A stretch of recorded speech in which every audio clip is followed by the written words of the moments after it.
आज हमारा हमारा चैप्टर शुरू है साझेदारी। साझेदारी में बस एक फॉर्मूला दिमाग पर रखना है कि लाभ बराबर होगा लागत गुणा समय। ये फॉर्मूला बस पूरे में चलेगा, ठीक है।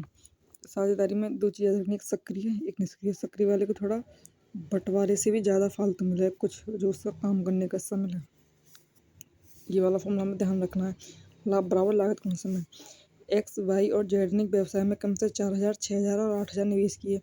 उन्होंने क्रम से 3, 2 और 4 वर्षों के लिए धन का निवेश किया। यदि कुल लाभ 56,000 है तो लाभ में वाई का हिस्सा ज्ञात करना है। लिख दिए ये हमने कि 4,000, 6,000, 8,000 साल लिख दी। 3, 2, 4, ठीक है। 3 जीरो से ऊपर की 3 जीरो कट गए सगरी के सगरी। अब ये बचा हमारा 4 तिया 12, 6 दूनी 12 और 8 चौक 32। इन्हें काट लो। 4 तिया 12, 4 तिया 12, 4 अट्ठे 32। हमारा रेशो आया, ये लाभ का रेशो है। ये निवेश में समय गुणा कर दो तो 3 गुणा 3 गुणा 8, सॉरी 3:3:8। तो ये जो हमारी, अब हमें क्या है, हमें दे रखा कुल लाभ। तो कुल लाभ की वैल्यू कितनी है, इनको जोड़ दो 14। तो 14 वैल्यू है 56,000 की, तो हमें प्राप्त करनी है बाई की वैल्यू ई वाली 3। तो 56,000 बटे 14 गुणा 3 आ जाएगी 12,000। बस ठीक है। बस हमने ये चीज़ें थोड़ी लिखने का तरीका बदल दिया। पहले 14 वैल्यू 56,000 की है जो, तो इतनी आ गई, तो 3 की वैल्यू कितनी आएगी, तो इतनी आ जाएगी 12,000 आ जाएगी। 4 तिया 12, ठीक है। अब हमें मतलब ये लौट फिर का सूत्र तो वही वाला रहना है, फिर कुछ भी कर लो तुम। 3 साझेदारों ने व्यवसाय में लाभ को 8, 7 और 5 के अनुपात में साझा किया।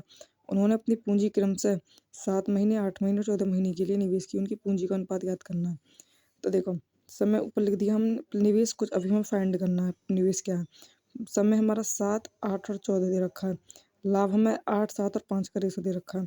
तो हमें इससे ये निकालना निवेश। तो इसके बटे में अगर समय का भाग लगा दो, आप 7 का भाग, 8 का भाग, 14 का भाग, तो ये आ गया हमारा निवेश।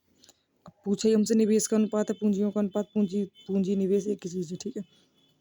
अब हम निकालेंगे कैसे कि पूंजी का अनुपात है कितना आखिरकार। तो ये हम ऐसे निकालेंगे कि जो नीचे वाली वैल्यू में ना, ये 7, 8 और 14 इनका लेंगे हम एलसीएम। वो एलसीएम कैसे लेंगे, या तो डायरेक्ट ये वाला तरीका, 7 एकम 7, 8, 7 दूनी 14, 2 चौका 2 एकम 2, 4 एकम 4, तो 7 दूनी 14, 14 14 चौका 56। या तो डायरेक्ट एलसीएम, या फिर जो मैंने बताया ऐसा करके 7, 8, 14, तो ये 7 8 टूटेगा, ये 8 मतलब 8 का 2 के बाद 3 के रूप में ही आएगा लास्ट। 14 2 गुणा 7। मैंने कही जो सबसे ज़्यादा बड़ी वैल्यू बोली ली, यहाँ बस 7 की सबसे बड़ी वैल्यू 7 ही है, 7 की पावर 1 ही है बस। 2 की ये 1 है, 2 की पावर ये 3 है, बहुत बड़ी वाली लगेंगे एलसीएम में, 3 वाली ले ली। 13, 8 सत्ते 56, 7 है ये, ठीक है। मतलब याद है ना मैंने कैसे कर बताया, इनको तोड़ो और ये देखो 2, 3 और 4, 2, 3, 5, 7 ऐसा करके तोड़ो। तो ये देखो 8 के पावर 2 के पावर 3 है, तो 2 के पावर 3 ली जाएगी एलसीएम में। और ये एसएफ होता था 2 वाला लेते, एलसीएम में तो बड़ी से बड़ी वाली रखनी है बस, उठा उठा के, ठीक है। आगे हमारा 56। अब बस अब हमें 56 को ऐसे लिखनी है, मैंने ये डायरेक्ट लिख दी है कि 8 बट्टे 7 गुणा 56। तो 7 अट्ठे 56, तो 64 यहाँ लिखी हमने सही। 7 बट्टे 8 गुणा 56, सब में ऊपर बस गुणा करनी है 56 की, जिससे नीचे की चीज़ कटेंगी कटेंगी कटेंगी चीज़ लिए, इसलिए एलसीएम ऐसा। 8 सत्ते 56, 7 सत्ते 49, 14 चौका 56, 5 चौक 20। तो हमारा ये आ गया रेशो, ठीक है। अगला सवाल, किसी व्यवसाय में ए और बी द्वारा किए गए निवेश का अनुपात 14:15 है। तो निवेश का अनुपात ये दे रखा है हमें, तथा वर्ष के अंत में उनके लाभ का अनुपात 2:5 है। निवेश ये रहा, लाभ ये रहा नीचे। यदि ए ने 3 महीने के लिए, ए का 3 महीने के लिए और वर्ष के अंत में उनके 10 महीने के लिए धन का निवेश किया, तो बी ने कितने समय के लिए। तो बी का ये पूछा समय, बता इसकी गुणा इसमें करेंगे, इसकी गुणा इसमें करेंगे, तो इसका रेशो ये है, इसका रेशो ये है। मैंने वो चीज़ डायरेक्ट लिख दी है, 14 गुणा 3 में बराबर में 2, 15 गुणा x में बराबर 2/5, इनका रेशो ही तो ये, तो ऐसे लिख दिया। अब इन्हें काट दो डायरेक्ट, तो एक हम 2 सत्ते 14, 3 एक 3, 3 पंजे 15, ठीक है। सॉरी 3 पहले 5 दिए 15, फिर 3 से 3 कट गई, x पहुँच गई यहाँ और 7 बस बची, तो 7 महीने आ गए हमारे निकल कर, ठीक है। 7 महीने आ गए। अगला, जब कोई शामिल होता है या छोड़ कर जाता है, जब वाले क्वेश्चन, हमें बस ये फॉर्मूला से मतलब है, ज़्यादा दिमाग में लगाना। ए और बी एक कंपनी में क्रम से 25,000, 50,000 के साथ एक वर्ष के लिए साझेदारी करते हैं। 7 महीने बाद सी उनके साथ 30,000 के साथ साझेदारी करता है और 9 महीने के बाद ए अपनी साझेदारी वापस ले लेता है। वर्ष के अंत में 39,000 का कुल लाभ मानते हुए लाभ में सी का हिस्सा क्या होगा। तो वो ये निवेश गुणा समय बराबर लाभ आना है। तो एक चीज़ अब जैसे 25 है, 50,000 है बी का, सी का 30,000, तो अनुपात लो 5×25, 5 एकम 5 0, 10 आ गए, 5 6 30, तो 5 10 6 आ गई ये अनुपात। अब आएंगे हमारे टाइम, तो एक रहा है 7, ये अभी रुक जाओ, 7 महीने बाद सी उनके साथ इतने के साथ, तो 7 महीने बाद सी शामिल हुआ है। तो 12 में से 1 साल की बात चल रही है ना पूरी, तो 12 में से 7 महीने निकाल दो, कितने बचेंगे, 8 9 10 11 12। सी केवल 5 महीने के लिए साझी हुआ है। फिर ये कह रहा है कि और 9 महीने के बाद ए अपनी साझेदारी वापस ले लेता है। ए ने 9 महीने तक लगाई है, तब वर्ष के अंत में इतने का लाभ हुआ। इसका मतलब बी के बारे में कुछ नहीं होता है, तो बी ने पूरे साल के लिए लगाई, 12 महीने के लिए। महीने इसलिए रखेंगे क्योंकि ये 5 है, ये 9 है, इसलिए महीने में ही रखेंगे सब चीज़। ठीक है, अब ये 39,000 का कुल लाभ मानते हुए सी का हिस्सा ये वाला ज्ञात करना है। पहले हमने रेशो में तोड़ लिए, 15 × 45, 15 × 8 120, 15 दूनी 30। तो इन तीनों का टोटल 13 है, 13 वैल्यू है हमारी 3900 के टोटल की। तो 3900 की तो 300 निकलेगा, तो हमें ज्ञात करना है 2 की वैल्यू, तो आ गई 2 3 6 600 आ जाएगी। ठीक है, अब आएगा हमारा ए बी और सी ने क्रम से 10, ये 1,00,000 है, कितना है ये, हाँ जो भी है, 14 के बाद 4 0, 20 के बाद 4 0 के निवेश के साथ एक व्यवसाय शुरू किया। 3 महीने बाद सी ने व्यवसाय छोड़ दिया। सी के व्यवसाय छोड़ने के 7 महीने बाद बी ने भी व्यवसाय छोड़ दिया और बी और सी अपने निवेश को अपने साथ ले गए। वर्ष के अंत में सी को लाभ का अपना हिस्सा 1155 के रूप में प्राप्त हुआ। ए और बी के लाभ का कुल हिस्सा क्या होगा। पहली चीज़, जब मैंने बताइए 4 2 तीनों में 4 4 तो कट दी, 10 14 20, ये हमारा रेशो आ गया। इसको और छोटा भी लिख सकें। फिर 3 महीने बाद सी ने व्यवसाय छोड़ दिया, तो सी ने 3 महीने तक करा। सी के व्यवसाय छोड़ने के बाद, ध्यान देना इस लाइन पर, कि सी के व्यवसाय छोड़ने के बाद 7 महीने बाद बी ने भी व्यवसाय छोड़ दिया। तो सी के 3 महीने प्लस ये 7 महीना, ये 7 महीना बाद छोड़ा था सी के छोड़ने के बाद, तो 7 और 3 10 महीने तक काम करा बी ने, सॉरी सी के व्यवसाय छोड़ने के बाद 7 महीने बाद बी, हाँ ये बी ने हमारा पहले 3 महीने के बाद 7 महीने बाद छोड़ा, तो मतलब 10 महीने बाद छोड़ा बी ने। ठीक है, बी और सी अपने निवेश को अपने साथ ले गए, छोड़ के। वर्ष के अंत में सी को लाभ का अपना हिस्सा इतना मिला है। सी ने 12 महीने के लिए काम करा, गुणा कर लो 120, 140, 60, रेशो निकालो इनका। तो रेशो आएगा 2 से काटेंगे, 2 6 12, 0 से 0 कटेंगे, 2 से 14, 2 3 6। अब ये कह रहा है हमसे सी का हिस्सा है 1155, तो 1155 है हमारी उसकी वैल्यू, सी की वैल्यू 3 की वैल्यू। तो हमसे निकलवा रहा है ए और बी के कुल लाभ का हिस्सा। ए और बी 6 और 7 13, तो 3 की वैल्यू ये और 13 की निकालनी है, तो हम काटेंगे 3 3 दिया 9, 3 8 24, 1 बचा, 3 5 15, 13 5 65 का 6, 13 5 65 का 6, 13 13 3 कम 13 मतलब कुल मिला गुणा करके पी आ जाएगी हमारी।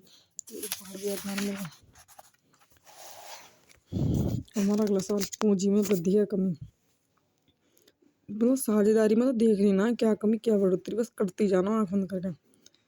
3 साझेदार एक्स वाई और जेड ने क्रमशः 40,000, 38,000, 30,000 का निवेश करके अपना व्यवसाय शुरू किया। 6 महीने के बाद एक्स और जेड ने क्रमशः 20,000, 15,000 का अतिरिक्त निवेश किया, जबकि वाई ने 8,000 निकाल लिए। वाई ने निवेश करा, वाई ने निकाल लिए। वर्ष के अंतिम अर्जित 38,880 के कुल लाभ में से वाई का हिस्सा हमें ज्ञात करना है। ठीक है, तो ये ज्ञात करेंगे हम इस वाली मेथड से। कैसे भाई, 3 0 3 0 सबके हटा दो, तो एक्स का आ गया 40, 38 और 30। एक बात और, 6 महीने के बाद मतलब 6 महीने तक ये काम चला है। फिर निवेश में ही मतलब ऐड होनी है, भी निवेश ही चलेगा, पहले निवेश ही चलेगा। ठीक है, एक्स और जेड ने 20 और 15, तो 20 और 15 लेके आए, तो हम जोड़ेंगे। देखो एक्स में 20,000 जोड़ो 60 आ गए, और जेड में 15 जोड़ो 45 आ गए। इसने बस लिख के ना दिखाया, वरना ऐसे लिख के दिखा सकें। ठीक है, 15 जोड़ा इसमें 20,000 जोड़ा, जबकि बाई ने 8,000 निकाल लिए। बाई ने माइनस के 8 कर दो, प्लस के 20, प्लस के 15, माइनस के 8। ठीक है, 30 बच गए, ये 60 हो गए, ये हमारे 45 हो गए अगले 6 महीने के लिए। ठीक है, अब बस ये इनके बीच में प्लस है, सबके बीच में। तो जब हमें इनको सबको गुणा करके मतलब इनको जो हम ऐड करेंगे, तो हमारा आएगा ये 600 आ जाएगा, ये 408 आ जाएगा, ये 450 आ जाएगा। तो ठीक है, अब मैं बस एक बार इसे करके दिखा दूँगी ये कैसे कर रहा है। ये ऐसे कर रहा है जैसे 40 × 6 प्लस 38 गुणा 6, सॉरी प्लस ना है तो इसमें ये 30 गुणा 6, और ये प्लस में अब है ये चीज़, ये हमारा 60 गुणा 6, 30 गुणा 6, और ये 45 गुणा 6। ये ना 15 जुड़ गए, 8 घट गए, 20 जुड़ गए। ठीक है, अब एक बताता हूँ, मतलब ये आपस में जुड़े हैं ये सगरे के सगरे। एक चीज़ नोटिस करनी है हमें, मतलब काटने तो ही है, मैं सारे के सारे कैसे काटेंगे कैसे, या तो 6 चौक 24 आगे, 6 छीन 36, 360 जोड़ दो, 3 तो 5 6, 600, डायरेक्ट 600 आ गई। ये 8 छीन 48 का 4, 6 5 6 18, 19 20 21 22, 228, और ये 6 3 18, तो हमारा आ जाएगा 6 3 18। तो ये आ गया हमारा 8, और ये आ जाएगा 8 और 2 10 और 408। ये आएगा हमारा 6 3 18, और ये 6 5 30, 6 चौक 24, 2400 300 जोड़ेंगे तो ये आएगा हमारा 0 8 4, 480, 480 आएगा। कितना आएगा ये, 6 3 18, ये 6 5 30 का 3, 6 चौक 24 25 26 27 आएगा ये 27। जब इन्हें जोड़ेंगे 8 और 7 15, ठीक है, और 2 और 1 3 और 1 4, तो ये 450। ये रेशो आया हमारा। ये इसी रेशो को हम क्या करेंगे, ये जो चीज़ आई है समय और यूनिवर्स का गुणा करके आई है, तो ये हमारा लाभ आया जितना भी आया। तो या तो इसे सॉल्व कर लो तुम, ये तो कट ना सका भाई जो बात है। और ये किससे कटेगा, अभी 6 से ही काट के देख लो, 6 से कट जाएगा कि ना कटेगा। ये इसने काटा है 6 से ही काटा, दिखा है। 100 6 छिंग 36, 4 8 छिंग 48, ये 6 चौक 24 छपनी थी, 6 छिंग थी 6 7 42, 6 5 30, इतना बच गया। ठीक है, अब ये फिर से कटेगा, अभी फिर से तो शायद ना कट रहा है ना। तो अभी जब ये ना कट रहा है तो अब हमें एक चीज़ ध्यान देनी है कि हमारा कुल लाभ कितना आया है। कुल लाभ आया हमारा 38,880 के कुल लाभ में से 22 याद करना है। तो ये जो अभी होता है 100 68 और 75 हमारा लाभ निकल आया है। इन तीनों का जोड़ है 243, तो ये टोटल वैल्यू 243 की, और हमें याद क्या करवाना, बाई की वैल्यू। बाई हमारा 68, 68 गुणा कर दो 200। अभी को बताऊँ मैं, ये 243 से अगर आंसर पॉइंट ना तो पूरा पूरा कटेगा हर हालत में। काट के देखो, 243 एकम 243 जो बचा यहाँ पर लिखा, 8 में से 3 गए 5, 8 में से 4 गए 4, 3 में से 2 गए 1। ठीक है, अब बचा हुआ जो 8 यहाँ लिख दिया। अभी बात देखियो, 3 में से किसकी गुणा कर रहा है, जो पीछे 8 है, 3 दूनी 6, 3 3 9, 3 चौक 12, 3 3 6 18, तो 6 की गुणा कर, 6 3 18 1, 6 चौक 24 25 2, 6 दूनी 12 13 14, कट गई ना कट गई, तो पूरे 6 बार कटेगा अभी ऊपर वाला, फिर 0 160 गुणा 68, अब 16 की गुणा कर ले, आ गया 0 8 6 48, यूनिट डिजिट देख के कर लिया, गुणा कर ली डायरेक्ट। भाई पहाड़ी तो कोई मेरे को भी देखने पड़ेंगे, तो भी देख लिया है ना। ए बी और सी ने 2 3 5 के अनुपात में अपनी पूंजी के साथ एक व्यवसाय शुरू किया। ए ने 4 महीने बाद अपनी पूंजी में 50% की वृद्धि की। बी ने 6 महीने बाद अपनी पूंजी में 33% की 33.3% की वृद्धि की। सी ने व्यवसाय की शुरुआत से 8 महीने बाद अपनी पूंजी का 50% निकाल लिया। यदि एक वर्ष के अंत में कुल लाभ 86,800 था, तो लाभ में ए और सी शेयरों के बीच का अंतर ज्ञात करना। एक चीज़, जैसे ये हमारा 2 3 5 के अनुपात में पूंजी के एक साथ व्यवसाय शुरू किया, तो 2 3 5 को हमने ऐसे लिख लिया। बस मैंने ये 200 300 500 इसलिए लिखी है क्योंकि ये जो परसेंटेज है 50% की वृद्धि की है जैसे, तो 50% की वृद्धि का मतलब ये है कि 50% की वृद्धि का मतलब ये है कि जैसे 50% को लगते 1/2, तो वृद्धि मतलब 1/2 में 1 की वृद्धि ऊपर। 50% का जैसे लिखते हम 1/2 वृद्धि करनी है तो 2 + 1 3/2, इसलिए 50 में 3/2 की वृद्धि करनी है 200 वाले में। बी ने 6 महीने बाद अपनी पूंजी में इतनी की वृद्धि करी है। ठीक है, मतलब इतना याद रखना, लेकिन ये पहले 4 की गुणा, चलो मैं बता दूंगी, बस पहले वृद्धि देखनी है। बी ने 33 1/3, तो 1/3 की, और वृद्धि की है तो 4/3 आ गया। सी ने व्यवसाय की शुरुआत से 8 महीने बाद अपनी पूंजी का 50% निकाल लिया, तो वो ये 1/2, तो निकालेंगे तो -1/2, तो 250। अब ये है समय अब आएगा, 200 वैल्यू लिखी है। ठीक है, 4 महीने बाद अपनी पूंजी का 50% वृद्धि किया तो गुणा 4, अब फिर करेंगे प्लस। अब मैंने जो लिखी है ना, ये 3 पहले से निकाल ली है, तो 3 आ गई। 4 महीने बाद तो मतलब टोटल में बचे कितने महीने हैं, 12 1 साल की बात चल रही है ना इसमें, तो बचे अब हमारे 1 वर्ष के अंत की बात कर रहा है, तो 8 महीने। ठीक है, अब बी के आ जाओ, बी के 300 है, जरा 6 महीने बाद, तो 6 की गुणा प्लस इतनी की वृद्धि कर दी, तो कितनी आ गई हमारी 400 गुणा बचे हुए 6 महीने। सी के हमारी 500 वैल्यू हमारी ये रही। सी ने व्यवसाय शुरू से 8 महीने बाद 8 गुणा प्लस 8 के बाद क्या महीने बचे 4, इसका ये 250। ठीक है, अब ये जो गुणा है हमारी 4 दूनी 8, 800 और 8 3 24 जुड़ के 3200 आ जाएंगे, 6 3 18 1800 और 6 4 24 2400, 1800 24 जुड़ के 4200, 8 9 40 40 4000 और इससे 2500 का 100, 4000 और 1000 5000। अब इनको काटेंगे हम, 2 जीरो से 0 कट गई, 32 बचा, 42 बचा, 50 बचा। अभी हमारा कटेगा ये 32 कटा, 2 से काटेंगे, 2 एकम 2 छिक्के 12, 2 दूनी 4, 2 एकम 2, 2 दूनी 4, 2 पंजे 10। तो अब हमें क्या करना है, टोटल वैल्यू दे रखी लास्ट के अंत में ये 86,800। तो ये टोटल वैल्यू जो है ना 86,800, ये इसकी टोटल 62 की, तो इसकी वैल्यू एक यूनिट की आ गई 1400। ए और सी के शेयरों के बीच अंतर, ए और सी के 25 से 16 का अंतर कितना है, 9, 9 में कर दो, एक यूनिट कुछ निकली 1400 की, आ जाएगा 12,600। ठीक है, अगला सवाल, दान पर आधारित सवाल। बस ये वाले सवाल थोड़े से ध्यान देने के हैं बस, है ना। मयूर और अहम 2:3 के अनुपात में निवेश करके साझेदारी में प्रवेश करते हैं। कुल लाभ का 10% दान में जाता है।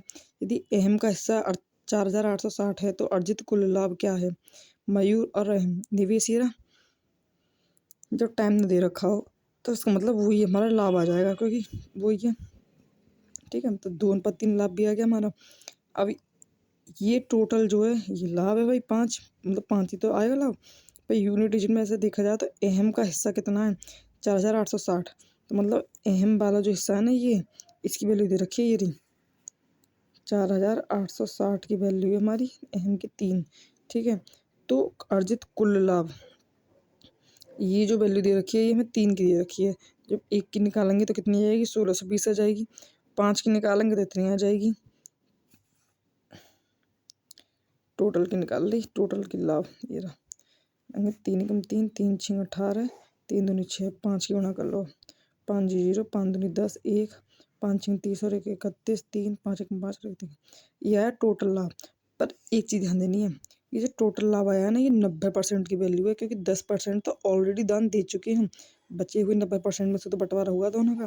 तो ये वैल्यू कितनी की है 90 की, और हमें वैल्यू कितनी की चाहिए 100 की। अब हमने कहीं गुणा गलती करी जो 3100 लिखी, 8100 की जगह 5 0 0, 5 दूनी 10, 5 0 0, 5 दूनी 10 का हासिल 1, 5 6 30, 31 का हासिल 3, अच्छा एक हासिल 3, 5 1 5, 6 और 3 8। ठीक है, 8100 आ गया। तो हमारे ये कट कटा के आएंगे 9 9 81, तो ये वैल्यू आ जाएगी हमारी 9000। ठीक है, अगर वितरण के आधार पर, वितरण के आधार पर मतलब वही है कि अब कोई भी चीज़ है तो 10% 20% यहाँ बांट दी, बचे हुए में से हिस्सा देना है, ऐसा करके ये चीज़ बना के जल्दी लिख लिया ना।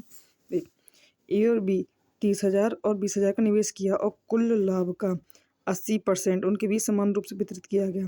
शेष लाभ निवेश अनुपात के अनुसार वितरित किया गया। ए और बी के शेयरों के बीच अंतर 4,000 है, तो कुल लाभ ज्ञात करें, ए और बी का हिस्सा ज्ञात करें। हाँ, ध्यान देने वाली बात यह है कि ए और बी का जो रेशो है ना वो 3:2 है। इसमें हम कैसे करेंगे, इसमें ये करेंगे कि जैसे पहली चीज़ ये ध्यान देंगे कि कुल लाभ का 80% के बीच समान रूप से वितरित हुआ है। शेष जो लाभ निवेश अनुपात के अनुसार वितरित किया गया, 80% तो बराबर और शेष को निवेश के अनुपात में 3:2 में। ए और बी के शेयरों के बीच का अंतर 4,000 है। पहले ये चीज़ ना तुरंत दिमाग में क्लिक कर जानी चाहिए, ये मैप सा ऐसा करके कि 100 में से 80% तो है बराबर 80 40 40, जो 20% है वो निवेश के अनुपात में। ये निवेश का अनुपात कैसे निकालेंगे मैं बताऊँ, 20 है। ठीक है, हमारी राशि है 30,000 और 20,000, तो ये 3 और 2 के अनुपात में आएगा। तो ये ऐसे देखना है, ये ऐसा देखना है कि 20 वैल्यू का एक है, 2 3 5 की, 3 की निकालनी है। ठीक है, 5 चौक 20, 4 3 12, 20 वैल्यू टोटल की है ये 5 की, 2 की निकालनी गुणा 2, 4 दूनी 8, तो ये 12:8 ऐसे आया है। ए का कितना हिस्सा 40 + 12, बी का हिस्सा 40 + 8, तो ये करा ए और बी के हिस्से का अंतर 4000 है। ठीक है, अब हमने कर दिया, एक हिस्सा 52, बी का हिस्सा 48, जोड़ देने 40 और 12, ये 40 और 8 48, इन दोनों का जो अंतर है वो 4000 है। तो 4 इकाई की वैल्यू 4000, तो 1 इकाई की 1000। कुल लाभ ज्ञात करना है तो 100 की गुणा कर देंगे, इतना आ गया। एक हिस्सा याद करना तो 52 की गुणा कर देंगे, बी का याद करना तो 48 की गुणा कर देंगे, ये जो हिस्से हमारे आएगा है। ठीक है, आ जाएगा ये सवाल, गुणा करके हमारा आ जाएगा 52, मतलब इसी की करनी है ना बस। 100 की वैल्यू ये, एक इकाई की वैल्यू है ना, तो एक में इकाई में 52 गुणा कर देंगे 52,000, 48 गुणा कर 48,000। केशव, सुरजीत और थॉमस ने 2, 3, 4 के अनुपात में निवेश के साथ एक व्यवसाय शुरू किया। उनके निवेश की अवधि का अनुपात 5, 6, 9 है। लाभ का 20% कार्यालय के किराए और रखरखाव पर खर्च किया गया। शेष लाभ को आपस में बांट लिया गया। यदि केशव और सुरजीत के लाभ के हिस्सों में अंतर 7,264 है तो कुल लाभ कितना है। निवेश का अनुपात कितना, 2, 3, 4 का अनुपात है। ठीक है, ये समय कितना है, 5, 6, 9। अब ये कह रहा है कि उनके निवेश, ये कह रहा है लाभ का 20% तो है कार्यालय के लिए, कि कार्यालय के किराए में हो गया और रख रखाव में खर्च हो गया। बचा 80 बांटना है इन लोगों में, शेष लाभ को हमें 80 में बांटना है। केशव और सुरजीत के लाभ के हिस्से में अंतर इतना ये दे रखा है, बात कीजिए पहले हमें यहाँ तक देखना है।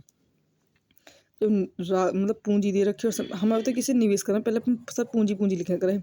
तो इनकी गुणा करेंगे 10, इसकी करेंगे मतलब, या तो इतने मैं बताऊँ कैसे करा, 2 एकम 2, 2 3 अच्छे से कट जाए ना, सब में होनी चाहिए, इसमें भी इसमें भी इसमें, यहाँ तक ऐसे, 2 दूनी 4, तो 5, 3 3 9, 9 दूनी 18। ठीक है, अभी 5, 9 और 18 के अनुपात में, 80 को 5, 9 और 18 के अनुपात में बांटना है। ठीक है, और ये मतलब यही वाली चीज़ अगर 18 के अनुपात में बांटना। अब देख ये रहा, कोई बात नहीं, हाँ समझ भाई, बात तो ये बस यहाँ से ये लाइन ये समझा रही हूँ मैं कि केशव और सुरजीत के लाभ को हिस्सों का अंतर इतना है 7,264। तो केशव और सुरजीत के लाभ का अंतर कितना है, 4 वैल्यू किसकी है, 7,264 की। तो एक इकाई की वैल्यू कितनी आ जाएगी, 4, इसकी वैल्यू ये है। तो हमें याद करना टोटल लाभ 32 है, आ गया हमारा। पॉइंट टू बी नोटिस, मतलब ध्यान दिए इस वाले बात पे कि ये जो वैल्यू है 80% की है, कि 20% तो इसने रख रखाव में खर्च कर दिया। ये लाभ इनके अंदर जो ये करा ना, टोटल वैल्यू में लाभ की निकाल ली, जो इनमें लोग बटा तो 80% वैल्यू। जब ये वैल्यू 80 की है, 100 की वैल्यू कितनी है, कुल लाभ कितना, 20% खर्च से पहले, तो वह हमारा 72,640। ठीक है, अब हमारा अगला क्वेश्चन ये है हमारा कि नासिर एक व्यवसाय में सक्रिय भागीदार और रोहित निष्क्रिय भागीदार है। नासिर 5,000 लगाता है। ठीक है, और जो वो है हमारा ना सक्रिय भागीदार, रोहित निष्क्रिय भागीदार है। नासिर 5,000 लगाता है और रोहित 6,000 लगाता है। नासिर को व्यवसाय के प्रबंधन के लिए, भाई नासिर सक्रिय है ना, तो अलग से मिलेगा, 15% प्राप्त हो रहा है कुल लाभ का। और बाकी को उनकी बाकी बचा हुआ जो 85 है, पूंजी के अनुपात में बांटेंगे 5/6 में। 8,80 के कुल लाभ में से नासिर को प्राप्त राशि याद करनी है। एक बात ध्यान दें यहाँ पर, ये वाला क्वेश्चन मैंने ऐसा करके सॉल्व करके लिखा है नासिर वाला, ये नासिर वाला, ये रहा नासिर वाले में क्या करा है, नासिर को पूंजी के अनुपात 5/6 है, देख रहा है 100 में से 15 तो मिले हैं नासिर को, अलग से 15% मिल रहा है नासिर को प्रबंधन के लिए। 85 जो है वो उनकी पूंजी के अनुपात में बांटा है। मैंने पीछे भी ये चीज़ बताई कि 5 इसकी वैल्यू निकालनी हुआ ना, तो ये टोटल 85 है, 6 और 5 की वैल्यू 11 की, इसकी वैल्यू है ये 5 की निकाल लेंगे, इसे 6 की निकालेंगे, तो टोटल बट ये 6 और 6 की निकाल लो, तो ये वैल्यू है नासिर की और ये वैल्यू है हमारे दूसरे इंसान की, रोहित की। ठीक है, अब एक बात इसने हमसे कही है कि 880 के कुल लाभ में से नासिर को कितनी राशि प्राप्त होगी। देख 880 टोटल 100 की वैल्यू, तो हमें नासिर की निकालनी है। नासिर को 115 मिले, एक नासिर को ये मिले, तो हमने ये प्लस 15 लिख दिए। नासिर को एक तो ये मिले, कहीं अब बस हम 11 ना देके कट जाता तो आसान, 88 होता तो जल्दी से बस 11 88 8 में 40 हो जाता, बस इसमें थोड़ा कटा है ना, तो हमने जस की तस उठा कर लिख दिया बिल्कुल। तो ये 0 से 0 कट गई हमारी, फिर 88/10 बचा। अब देख 8 पन्ना सॉरी 25 का 2, 8 पन्ना 40 42 प्लस 15 ऊपर 11 बटे सबके बट्टे में 11, इस 11 से 11 88 कट गई, ये 425 और ये पहले 15 गुणा, 15 एकम 15, एक 15 एक 15 एक 16, 5 और 5 10, 6 और 2 8 और 1 9, 4 और 1 5। ठीक है, जीरो से जीरो कट गई, 8 ने 72 का 7, 8 पन्ना 40, 47 आ गया हमारे इसका अंतर नासिर का। यही हमसे अगर रोहित का याद करवाता तो इसमें डायरेक्ट बस इसकी गुणा करते। ठीक है ना। हमारा अगला क्वेश्चन ये है हमारा। जैसे सर ने ये करा है, सर ने मतलब बहुत ज़्यादा जल्दी कर दिया, मतलब भले ही ये थोड़ा सा हल्का सा लॉन्ग है पर ये दिमाग में क्लिक करेगा क्योंकि बेसिक है। और बेसिक बस चीज़ में इतना है कि बेसिक हमेशा दिमाग में रह जाए, अब जो कुछ भी ना हो तो लगा दो जल्दी से। बाकी कहते हैं कोई ठीक लगा तो ये कर लें। ए बी और सी ने मिलकर एक व्यवसाय शुरू किया जिसमें ए ने 12 महीने के लिए 7,000, बी ने 10 महीने के लिए 8,000, सी ने 6 महीने के लिए 12,000 निवेश किए। एक कार्यरत है सदस्य था, एक को ज़्यादा मिलेंगे, जिसके लिए उसे पारिश्रमिक के रूप में लाभ का 20% प्राप्त हो। लाभ का 20 मिल गया, ऐसे बाकी बच्चों को 80 में से मिलेगा। एक वर्ष के अंत में अर्जित कुल लाभ इतना है, टोटल 100 के लिए। तो लाभ में सी का हिस्सा ज्ञात करना है। देख 7,000, 8,000, सी का 12,000 लिख दी निवेश 12 महीने के लिए, बी ने 10 महीने के लिए, सी ने 6 महीने के लिए, ये रहा। ठीक है, इनको गुणा करो, 12 सत्ते 84, 8 दम 80, 12 छिंग 72, काटो अभी ने 4 दूनी 8, 4 एकम 4, 4 दूनी 8 0। ये हमने पूरा ये हमारा पूरा लिख गया। इसके बाद में इतना देखना है, ये चीज़ मैंने सिम बस लिखी है ना, जो यहाँ पे 21 20 18 मतलब काट काट के जो भी आई। अब इतना देखना है कि 100 में से 80 तो मिले तीनों को, जो ये 100 बटेगा, और जो 20 है ना वो मिलेंगे हमारे, किसको मिलेंगे, जो 20% मिल रहा, 20 मिल रहा हमें, जिसके लिए से ए को मिल रहा 20, ये रहा। ठीक है, एक कार्यरत को 20 मिल रहा है। तो ठीक है, ये टोटल वैल्यू 14,750 दे रखी। लाभ कितनी की वैल्यू हो गई, 100 की वैल्यू हो गई। लेकिन हमें ज्ञात किसकी हमें ये 100 की वैल्यू टोटल, जबकि हमें कितनी के लिए देखनी है, बस 80 की देखनी है, क्योंकि 80 में से बटेगा ना, हमें सी की वैल्यू प्राप्त करनी है ना, ये 18 वाली जो है। तो सी ये कितने में से है भाई, 80 में से। तो ये टोटल ये आ गई, ये टोटल 80 जो का की वैल्यू 59 की गुणा 18। जब इसे सॉल्व करेंगे हम, 0 से 0, 1 0 0 कट गई। अब ये जो 59 है ना 100% काटेगी इसे, क्योंकि अगर ऑप्शन में देख लेना आंसर वैसे करके ना, तो 59 मतलब दशमलव में ना है, तो 59 जब हम काटेंगे तो ये कटेगा हमारा 2 बार। देख 2 बार पता देखे कैसे हैं, 2 नीम 18 और 2 पंजे 10, तो 11 बचेगा बस। सही है, हो जाएगा। 3 बार तो देखेंगे, 3 बार का देखेंगे, पर अगर 3 करेंगे तो 3 पंजे 15 पहले ज़्यादा हो गया, 3 पंजे 15 होते ज़्यादा हो गया पहले ही। ठीक है, तो हम करेंगे 2 से, 2 नीम 18, 1 2 पंजे 10 और 11, 17 में से 8 गए 9, 3 में से 1 गए 2, 5 44। अब ये जहाँ जाता है 5 से कटेगा ही कटेगा। क्या किसके पीछे 5 आ रहा है, 2 पंजे 10, 3 पंजे 15, 3 3 नीम 27, 4 9 36, 5 नीम 45, 5 नीम 45, 4 बचा, और ये बचा फिर 5 25 और 4 29, कट गया। तो ये पूरा 25 बार गया ऊपर, 25 गुणा 8 सॉरी 25 अट्ठे 200 आ गए, गुणा 18, 18 दूनी 3600। अगर थोड़ी सी बस इसमें समझ में ना आई हो ना कि ये चीज़ मैंने कैसे करी थी जी, ऐसे है कि कुल लाभ कितना है हमारा 14,750। ठीक है, कितनी की वैल्यू है ये, 100 की वैल्यू है। हमें हमें इसकी सी की वैल्यू पूछिए। ठीक है, अभी जो सी की वैल्यू है ये सबसे बता, ये जो 80 वाला है, 80 के भाग को तो हमने इन तीनों भागों में बांटा है। तो अगर इसे निकालेंगे हम तो कैसे निकालेंगे सी की वैल्यू को, हम निकालेंगे कि टोटल जो है 80 कितनी की है, 8 और 1 9, 2 3, इसे भी जोड़ना है हमें, 2 और 1 3, 3 और 4, 3 और 2 5, गुणा 18। तो अब बस अब इसे यहाँ इसी गुणा कर दे, ये चीज़ है ना। छोटे से ये चीज़ मुझे मालूम है, समझ में आ जाना है ना, तेरे को मालूम है ये चीज़, तेरे को पहले समझ आना है। अब हमारा लाभ और वेतन पर आधारित पी और क्यू क्रम से ये 1,50,000 4,50,000 की पूंजी के साथ एक दुकान शुरू करते हैं। एक वर्ष के बाद 2 लाख के लाभ में से पी को लाभ का हिस्सा कुछ पैसे वेतन के रूप में, पी को कुछ लाभ मिल रहा है और कुछ वेतन भी मिलेगा भाई अलग से। जो लाभ का हिस्सा नहीं है, जो लाभ का हिस्सा नहीं पी को अलग से मिल रहा है। यदि पी को कुल 90,000 मिलते हैं तो उसे मिलने वाला वेतन क्या होगा। वैसे ये होता है, जब मैं सॉल्व करने बैठी तो मेरी समझ में भी ना आया ये सवाल, मतलब निकाल ना पाई मैं। लेकिन जब मैंने ये इसमें देखा तो फिर ऐसा लगा यार वास्तव में मतलब आसान है, बस दिमाग में क्लिक ही ना करा। तो पहले तो ये जो हमारे पूंजी है ना, समय ना दे रखा था, समय ना दे रखा हुआ तो पूंजी हमारी लाभ का रेस बट जावे। तो 4 0 से 4 0 काट दो, 15 1 15, 15 3 45। अब बता, पी को 1 लाभ मिला, क्यू को 3 लाभ मिला, और टोटल वैल्यू कितनी मानी जाएगी हमारी 4। तो 4 वैल्यू ये पूरी 2 लाख है, तो टोटल 2 लाख की वैल्यू है ये। ठीक है, 4 की वैल्यू ये। पी की निकालोगे तो 1 की गुणा करोगे, तो क्यू की निकालो 3 की गुणा करते हैं हम। पी की निकाली हमने तो 1 की गुणा करिए केवल, तो हमारे आएगी 50,000। तो इसका मतलब है लाभ में से पी को मिलेंगे 50,000, लेकिन हमें मिली कितनी है पी को 90,000। इसका मतलब है कि जो बचे हुए जो है ना ये हमारे इसे वेतन के रूप में मिले हैं। खत्म हो गया। ठीक है।